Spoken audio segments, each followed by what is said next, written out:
Usually when we talk about human organs, there's this ingrained expectation of stability. Right. You think of the heart, the lungs, the liver. They're these reliable, unchanging machines. You want your heart to look the exact same today as it did yesterday. Oh, absolutely. But then you look at the female reproductive system, and suddenly that whole static model just completely falls apart. It really does. I mean, you're looking at a biological system defined by constant cyclical upheaval. The Right. whole concept of, normal has to be entirely redefined when you're looking at something like an ovary. Which brings us to the sources we're pulling from today for this deep dive.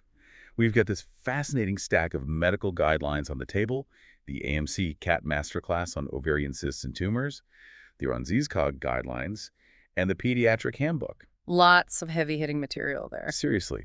And our goal today, our mission, is to synthesize all of this and just completely demystify the definition, pathophysiology, types, investigation, and management of ovarian cysts. It's a huge topic. It is. Because almost everyone with ovaries will experience a cyst at some point in their life. Yet, for something so incredibly common, the word cyst triggers immediate fear for you as a patient. Like, is it dangerous? Does it mean surgery? Yeah. And to get to the medical truth, we first have to sort of strip away that fear, right? We have to look at what the ovary is actually doing on a day-to-day basis. Okay, let's unpack this. Because the ovary is not just some passive storage container for eggs. Think of it more like a dynamic, high-powered engine of the reproductive cycle. It's basically a physiological factory. It's constantly building tissues, pumping out hormones, and tearing structures down every single month. Exactly. And in a premenopausal person, the baseline function of that factory involves creating cysts on purpose. Right, they aren't a mistake. No, not at all. We call these functional or physiological cysts. They are an essential part of the menstrual cycle. The most common type you'll actually see on an ultrasound is a follicular cyst. So if we zoom in on that factory floor, how is that specific cyst forming? Well, every month, the ovary prepares a dominant follicle. Think of it as a tiny, fluid-filled sac holding a single maturing egg. Aye. The walls of that sac secrete estrogen, which draws in more clear fluid, making the sac swell up. And normally, right in the middle of the cycle, a hormone surge causes that follicle to physically rupture. And release the egg. Exactly. That's ovulation. But sometimes it just doesn't pop. Right, it fails to rupture. So the egg stays trapped inside, and the sac just keeps doing its job secreting estrogen and filling with fluid. Wow. It can grow to be about 3 to 8 centimeters, and that is your standard follicular cyst. And the crucial takeaway from the guidelines here is that these almost always resolve entirely on their own, right? Yes. Within 4 to 8 weeks, the body simply reabsorbs the fluid. No harm, no foul. So that's the first type of functional cyst. But what happens if the follicle actually does successfully rupture and release the egg? Oh, then the ruptured sac goes through a really radical transformation. The cells change shape, and they start pumping out massive amounts of progesterone. To prepare the uterus lining for a potential pregnancy. You got it. This new structure is called the corpus luteum, but occasionally the opening where the egg escaped, it seals back up. Oh, I see. Yeah, and the cavity fills with fluid or blood, creating a corpus luteum cyst. I read that these look incredibly intense on a medical scan, like they really light up. They do. Because the corpus luteum is working so hard metabolically to pump out hormones, it demands this massive blood supply. Right. So when a radiologist performs a Doppler ultrasound, which visually maps blood flow, they see this bright, highly vascular, glowing circle wrapping entirely around the cyst. It has a really dramatic name, doesn't it? Literally called the Ring of Fire in radiology. That's wild. I like to think of these functional cysts, the follicular ones and the corpus luteum ones, like pop-up shops in our busy factory. That's a great way to put it. Right. They set up their little tent for a few weeks, do their highly specific hormonal business, and then they just pack up and leave without a trace. Exactly. The clinical challenge arises when we encounter structures that are not pop-up shops. The ones that stick around. Yeah, this is where we transition from physiological cysts to pathological ones. These are true benign neoplasms. Okay. They grow autonomously, they aren't driven by the normal menstrual cycle, and they absolutely do not pack up and leave. They're squatters. They build permanent structures and totally refuse to vacate the premises. Essential. And a classic example the sources highlight here is the endometrioma, which is often referred to by this rather deceptive name, the chocolate cyst. Yeah, the chocolate cyst. So endometriomas occur in patients with endometriosis. Right. That's a condition where tissue similar to the inner lining of the uterus somehow implants outside the uterus, in this case, directly on the surface of the ovary. So it's the wrong tissue in the wrong place. Exactly. And because this ectopic tissue is responsive to hormones, it behaves just like the uterine lining. It thickens, and then it bleeds cyclically with every single menstrual period. But unlike menstrual blood in the uterus, which has a normal exit route out of the body, this blood is just bleeding into a closed sac on the ovary. Right. The blood just gets trapped month after month, year after year, and that trapped blood breaks down. And that's where the name comes from. Yeah, the iron oxidizes, and the fluid turns into this thick, dark, tarry substance that closely resembles melted chocolate. Yikes. And when a radiologist looks at this on an ultrasound, the thick fluid doesn't look clear and black like water. It looks hazy and fuzzy, which they describe as a ground glass appearance. Because these squatters don't resolve on their own, they end up taking up valuable real estate, right? And a lot of it. They can compress the healthy ovarian tissue, which is full of your primordial follicles, and actually actively threaten your future fertility. They do, and they cause significant chronic inflammation as well. Yeah. But if we're talking about permanent pathological squatters, the most bizarre entity we absolutely have to cover is the dermoid cyst, formerly known as a mature cystic teratoma. What's fascinating here is how these things actually form. Because dermoid cysts arise from germ cells in the ovary. Right. These are the primordial cells destined to become eggs, which means they possess the raw genetic blueprint to differentiate into literally any tissue type in the human body. What's fascinating here is that for reasons we still don't fully understand, one of these unfertilized germ cells gets a rogue signal. Just completely out of nowhere. Yeah, a signal to start dividing and differentiating as if it were a developing embryo. Oh, wow. And because it has that pluripotency, a dermoid cyst can generate tissues from all three embryonic germ layers, the ectoderm, mesoderm, and endoderm. So what does that actually look like inside the cyst? Inside this mass on the ovary, a surgeon might find fully formed skin, sebaceous glands pumping out thick oil, dense clumps of hair, cartilage, bone, and even fully formed teeth. It is just wild what the human body is capable of doing by accident. It really is. But, I mean, this brings us to a major logistical problem. If we know these squatters are setting up camp, whether they're heavy dermoids with teeth or endometriomas slowly destroying healthy tissue, how do we actually find them before they cause irreversible damage? Because obviously we can't see the ovaries from the outside. Right, so the detection phase requires some really careful diagnostic detective work. Historically, ovarian pathology, and particularly ovarian cancer, has been heavily stigmatized as this silent killer that strikes without any warning. Yeah, but the sources strongly push back against that label. They say it isn't silent at all. It whispers. Exactly. The symptoms are present, but they're easily dismissed because they overlap with incredibly common, totally benign gastrointestinal issues. Right, like a bad stomach ache. Yeah, patients spend months being misdiagnosed with irritable bowel syndrome, food intolerances, or simply stress. So to help both clinicians and you, the patient, tune into these whispers, the guidelines utilize the BEAT symptom index, B-E-A-T. Let's walk through the mechanics of that. Yeah, the B stands for bloating. And we aren't talking about feeling full after a big meal. We're talking about persistent abdominal distension that doesn't fluctuate with the time of day. Right, and that's often caused by ascites, which is free fluid leaking from an irritated ovary directly into the abdominal cavity. Okay, and then the E is for eating difficulty. Patients report early satiety, meaning they feel uncomfortably full after just a few bites of food. Which makes perfect mechanical sense. Right. If you have a growing cyst or fluid taking up physical space in the pelvis, it presses upward against the stomach. The stomach literally cannot expand to accommodate a normal meal. Wow, okay. Then the A is abdominal or pelvic pain. As the cyst grows, it painfully stretches the tough outer capsule of the ovary. And finally, the T is trouble with the bladder. Because the ovaries sit in very close proximity to the bladder, so a heavy mass resting on top of it decreases its physical volume capacity. Which leads to a sudden, unexplained increase in urinary urgency or frequency. So a patient notices these persistent, whispering BEAT symptoms and goes to their doctor. To figure out what's actually going on, The first tool the doctor reaches for is the transvaginal ultrasound, or TVUS. Yeah, a standard abdominal ultrasound has to look through layers of fat, muscle, and bowel gas just to see the pelvis. It's blurry. Very.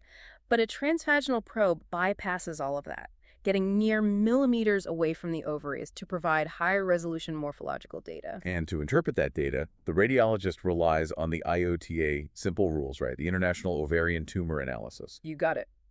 This scoring system categorizes visual features into B rules, which suggest a benign mass, and M rules, which really raise the alarm for malignancy. So what's a prime example of a B rule? A great example is a unilocular cyst. On the screen, it looks like a single, perfectly black, smooth-walled balloon. No weird chunks inside. Right, no internal walls, no solid chunks, just simple fluid. Another powerful B rule is something called acoustic shadowing.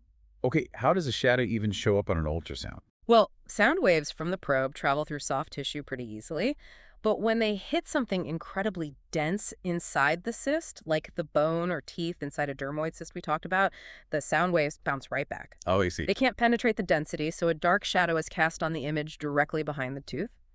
If a radiologist sees that specific shadow, they can confidently classify it as a benign dermoid. And the M rules are the visual red flags. Yes. M rules include irregular solid areas sprouting from the wall of the cyst, very strong, disorganized arterial blood flow on the Doppler, or the presence of that ascites fluid we mentioned earlier floating around the organs. Ultrasound is just a phenomenal visual tool. But, and I'm speaking from the perspective of a patient here, if I've got a 4-centimeter simple cyst on my ultrasound, I want to be entirely sure it's benign. Naturally. We always hear about tumor markers, right? Blood tests that screen for cancer. If a blood test like CA-125 can detect ovarian cancer, why wouldn't a doctor just order it for every single young woman who has a 4-centimeter simple cyst, just to be safe? It's a great question, and that instinct makes sense on the surface. But it leads straight into one of the most dangerous pitfalls in gynecology. Really? Yes. The medical guidelines call it the CA-125 trap. Why is a simple blood test a trap? Because CA-125 is not actually a specific ovarian cancer test. It's not. No, it is a biological marker of peritoneal irritation. Okay, the peritoneum is the delicate membrane wrapping the pelvic organs, right? Exactly. And if that membrane gets irritated by literally anything, it releases CA-125 into the bloodstream. Oh. So in a young premenopausal person, there are dozens of totally normal, benign events that infuriate the peritoneum. Like menstruation itself. Menstruation causes a massive spike. Endometriosis, uterine fibroids, a ruptured pop-up shop functional cyst, or even a mild pelvic infection will send that number soaring. Oh, wow. So if a clinician runs that test on a young woman with a simple, benign 4-centimeter cyst, the test will almost certainly come back highly elevated. And suddenly the patient thinks they have cancer. Exactly. You trigger profound psychological trauma. You end up ordering expensive CT scans that expose the patient to radiation. Right. And worst of all, you might rush that young woman into an exploratory surgery to remove a cyst that would have disappeared on its own in 3 weeks anyway. And that unnecessary surgery can permanently damage her healthy ovarian tissue, cause scar tissue, and compromise her fertility. Exactly. Yeah. The guidelines are fiercely explicit here. Do not routinely order CA-125 in premenopausal women with simple cysts. Okay, so if we can't use CA-125 for young women, are there blood tests that actually work for that age group? Yes, if the ultrasound shows a complex mass, not just a simple cyst, we check germ cell markers for patients under 40. We test beta-HCG and AFP, which can detect very rare but highly curable germ cell tumors. Okay, that makes sense. There's also a newer marker called HE4. HE4 is much more specific because it generally does not elevate in the presence of endometriosis, making it a much safer tool for younger patients. So what does this all mean? Once you've navigated that CA-125 trap and you have the ultrasound results in hand, you have to decide what to actually do about the cyst. Right, the management phase. And the sources point out that the management plan hinges entirely on one major biological milestone: menopause. Absolutely. The baseline state of the ovary dictates the aggressiveness of the treatment. I think the best way to visualize this is comparing a busy factory floor to a locked warehouse. Oh, I like that. Premenopause is the busy factory floor, right? You expect noise, you expect movement, you expect things to be built and torn down. If you see a small spill on the floor, you ignore it because people are actively working. Right, it's expected. But postmenopause is a closed, locked, abandoned warehouse. If you see any activity in there, if you hear any noise, the lights turn on and you immediately call the security guards. That is a perfect analogy. So in the premenopausal busy factory, the clinical paradigm is watchful waiting. The priority is fiercely protecting the patient's fertility and avoiding the risks of surgery. If a young person has a simple cyst under 5 centimeters, the required medical action is reassurance. Just leave the pop-up shop alone. Exactly. Let it resolve. If the simple cyst is between 5 and 7 centimeters, it's slightly larger than a typical follicle. The plan is still to wait, but we schedule a repeat ultrasound in 3 to 4 months to ensure it's shrinking. And what if it's over 7 centimeters? Once a cyst exceeds 7 centimeters, the geometry changes. It's much less likely to be a transient functional cyst. Furthermore, it's physically so large that an ultrasound wave can't reliably see the entire back wall to rule out solid lumps. At that point, the patient gets an MRI or a surgical cystectomy, not just for diagnosis, but to prevent the heavy cyst from physically twisting the ovary. Okay, that makes total sense for the busy factory. But let's look at the locked warehouse. If a postmenopausal ovary is supposed to be completely dormant, why wouldn't you just surgically remove any cyst you find, regardless of size, just to be 100% safe? Because surgery in an older demographic carries significant inherent risks. Right. You have to carefully weigh the risk of cancer against the risk of putting a 70-year-old under general anesthesia, the risk of deep vein thrombosis, and the risk of post-operative infection. So what's the protocol? If a postmenopausal person has a tiny, simple cyst under 3 centimeters, we look at their CA-125. Wait, we can use CA-125 now. I thought it was a trap. We can use it now. Because the patient is no longer menstruating, the benign causes of peritoneal inflammation are mostly gone. Of course. The test becomes highly accurate. So if the cyst is under 3 centimeters and the blood test is normal, we do absolutely nothing. The surgical risk outweighs the cancer risk. And if it's bigger? If it's 3 to 5 centimeters with normal blood work, we do surveillance repeating the scan every 4 to 6 months. But if there's any complexity on the scan, or if it's over 5 centimeters, or if the CA-125 is elevated, we calculate the risk of malignancy index, the RMI. If that score breaks 200, surveillance is over. The patient is urgently referred to a gynecological oncologist for surgical intervention. So watchful waiting, or calculated surveillance, handles the vast majority of cases.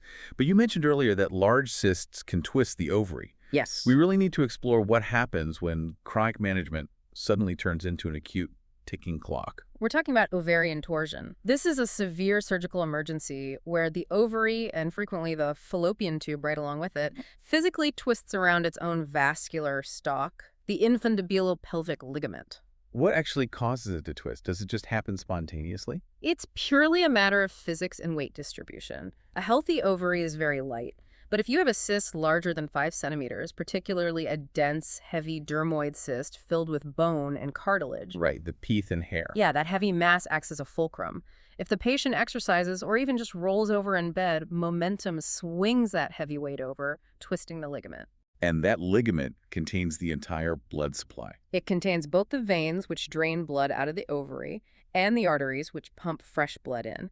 And the mechanical difference between those two vessels dictates the entire pathology here. So think of it like twisting a bundle of hoses, right? You have a thin, flimsy garden hose and a thick, reinforced fire hose side by side. Perfect. The veins are the flimsy garden hose. They have very thin walls and operate under low pressure. The arteries are the fire hose thick, muscular walls operating under high systemic blood pressure. Okay. As the ligament twists, the flimsy garden hose kinks and collapses almost instantly. The veins obstruct. Blood can no longer leave the ovary. But the high-pressure fire hose, the artery, is still forcefully blasting blood into the organ. Exactly. Blood rushes in with nowhere to go. The ovary undergoes massive, rapid swelling and edema. Wow. The tissue gets completely engorged with deoxygenated blood, turning the entire organ a bruised, dark blue or almost black color. And the artery just keeps pumping. Until the swelling becomes so profoundly severe that the internal tissue pressure actually exceeds the systemic blood pressure. Only then is the arterial flow finally choked off and true ischemia begins. Which creates a massive catastrophic diagnostic trap, doesn't it? It does. If a patient comes into the emergency room screaming in pelvic pain, and the doctor orders an ultrasound to check for torsion, well, if that artery is still pumping blood in, the Doppler will show arterial blood flow. I'd assume that means the ovary is fine and not twisted. And many clinicians historically made that exact assumption, sending patients home with pain meds. But arterial flow does not rule out torsion. It just means the swelling hasn't yet choked off the fire hose. So if you suspect torsion based on the severe pain and the presence of a cyst, you just have to act. What is the surgical standard of care? Immediate emergency laparoscopy. You put a camera into the abdomen. But this raises an important question about balancing speed with organ preservation.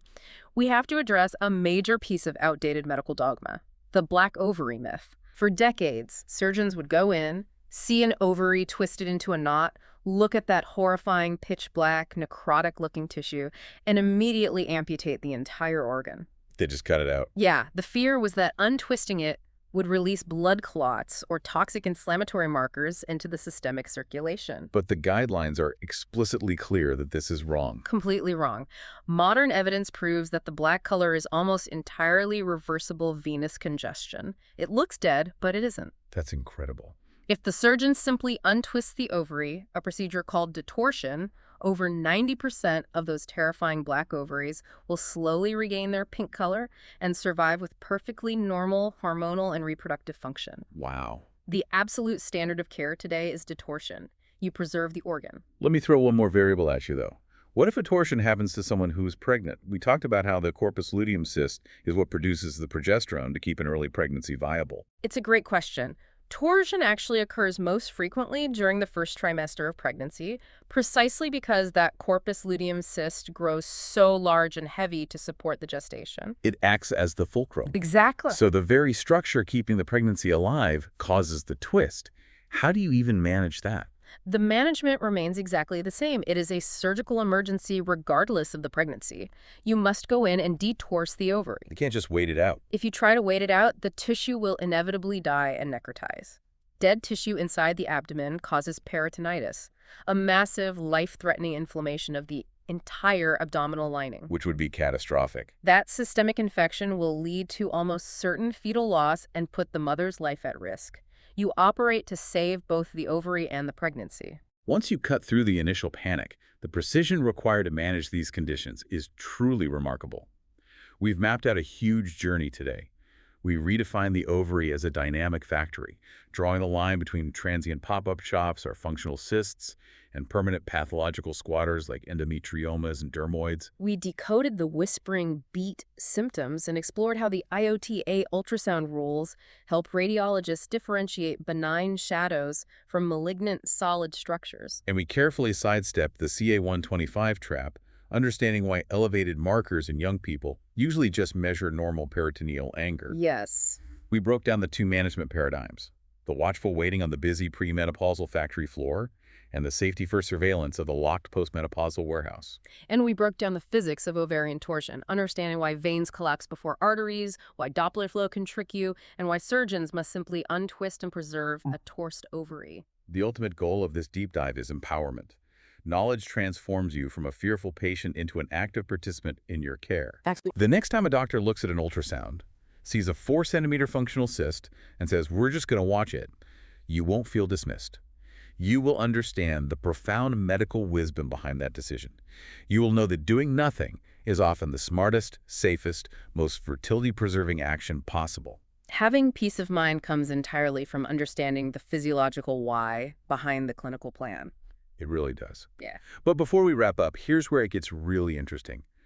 I want to leave you with a final thought about the sheer power of the medical language we use. Okay. We've spent this entire deep dive talking about cysts, fluid-filled sacs that are either functional or pathological. But there is one incredibly common condition you've almost certainly heard of, polycystic ovary syndrome, or PCOS. Right. It affects up to 13% of women of reproductive age. It is a major driver of metabolic dysfunction. But the word cyst in PCOS is a complete and total misnomer. The guidelines explicitly call this out. The quote-unquote cysts in polycystic ovary syndrome are not pathological fluid sacs.